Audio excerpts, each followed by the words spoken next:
The Great Lakes, majestic and sprawling, are a freshwater paradise for boaters and a vital artery for commerce. But beneath their serene surface lies a darker history. They've earned a grim nickname, the Graveyard of the Great Lakes. Over 6,000 ships and countless lives have been lost to their treacherous waters. Today, we delve into one of the most infamous and tragic tales from this graveyard, the story of the SS. Carl D. Bradley. The Carl D. Bradley wasn't just any ship. Launched in 1927, she was a true titan of her time. At 639 feet long, she held the title Queen of the Lakes for 22 years as the longest and largest freighter sailing these waters. She was a self-unloading bulk carrier, a modern marvel designed to haul limestone from the quarries of Rogers City, Michigan, to steel mills across the Great Lakes region. For over 3 decades, the Bradley was a symbol of industrial might and reliability,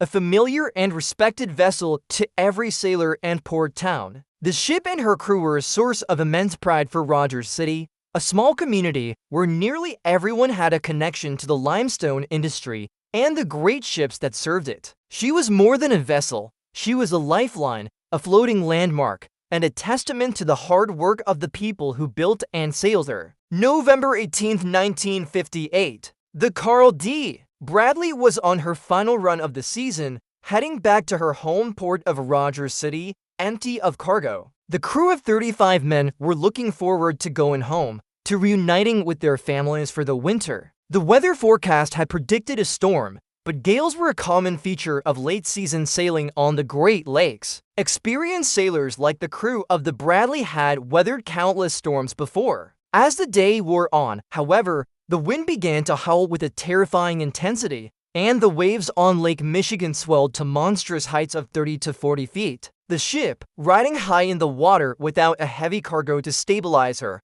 was being tossed about like a toy. On board, the crew fought to keep her steady. The ship was groaning and shuddering under the immense stress. The relentless pounding of the waves was taking its toll on the 31-year-old vessel. In the late afternoon, a loud, sickening bang echoed through the ship. First Mate Elmer Fleming, who was on watch in the pilot house, looked aft and saw the stern of the ship sagging violently. A massive structural failure was happening right before his eyes. He quickly sounded the ship's alarm and sent out a distress call, "Mayday, Mayday, Mayday. We are breaking up." But it was too late. Within moments, another thunderous crack ripped through the hull. The Queen of the Lakes, the mighty SS Carl D. Bradley, broke in two. The forward section with the pilot house and the aft section with the engine room briefly floated apart before plunging into the icy, turbulent water. In the chaos, the crew scrambled for their lives. The ship's lights flickered and died,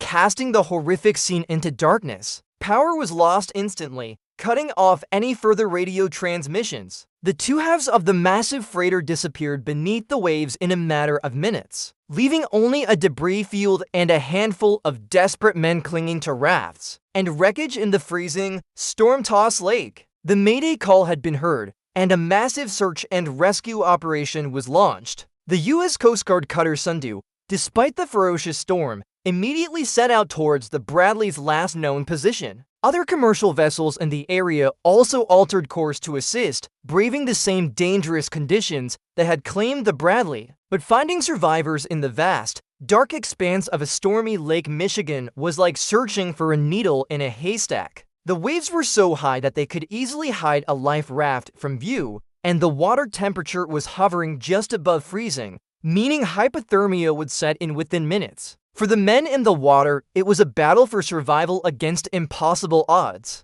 They were battered by waves, lashed by freezing spray, and plunged into an unimaginable nightmare. A small group of 4 men managed to climb onto a forward life raft. They were First Mate Elmer Fleming, Deck Watchman Frank Mays, and 2 others. Throughout the night, they fought to stay on the raft, battling exhaustion and the numbing cold. They saw the lights of rescue vessels in the distance, but their own flares were too waterlogged to work properly. Hope turned to despair as the lights passed them by, unaware of their presence. The men clung to each other, trying to keep warm and maintain hope, but the brutal conditions were relentless. By the time the Coast Guard cutter Sundew finally spotted the raft the next morning, nearly 15 hours after the sinking, Only 2 men remained alive, Elmer Fleming and Frank Mays. The other 2 had succumbed to the cold and slipped away into the lake during the night. Of the 35 men who had been aboard the Carl D. Bradley, only these 2 survived. The other 33 were lost, swallowed by the cold,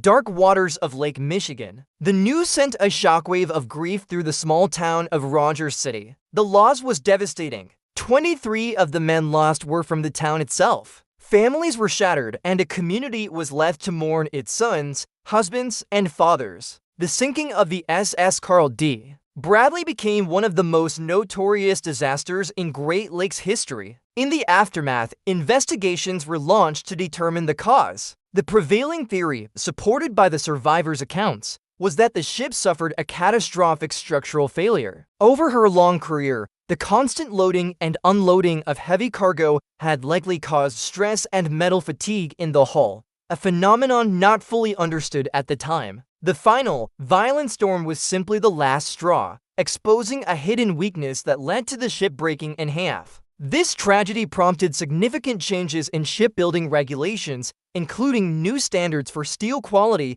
and hull integrity, as well as improved inspection procedures for older vessels. The story of the Carl D. Bradley has not been forgotten. For decades, the exact location of the wreck remained a mystery. Divers and explorers searched for her, driven by a desire to uncover the final resting place of the Queen of the Lakes. Finally, in 1997, the wreck was positively identified. She lies in 2 main pieces on the bottom of Lake Michigan, about 380 feet deep. The discovery brought a sense of closure to some, but it also served as a permanent, silent memorial to the 33 men who perished. To date, the wreck is a protected historical site. It stands as a solemn reminder of the power of the Great Lakes and the inherent dangers of a life at sea. The story of the SS Carl D. Bradley is a story of industrial pride, sudden tragedy, and incredible survival. It honors the memory of the brave sailors who lost their lives and stands as a testament to the resilience of the communities that dot the shores of the Great Lakes. The Queen may have fallen, but her legend sails on. Thank you for joining us on this journey into the depths of maritime history. If you found this story compelling,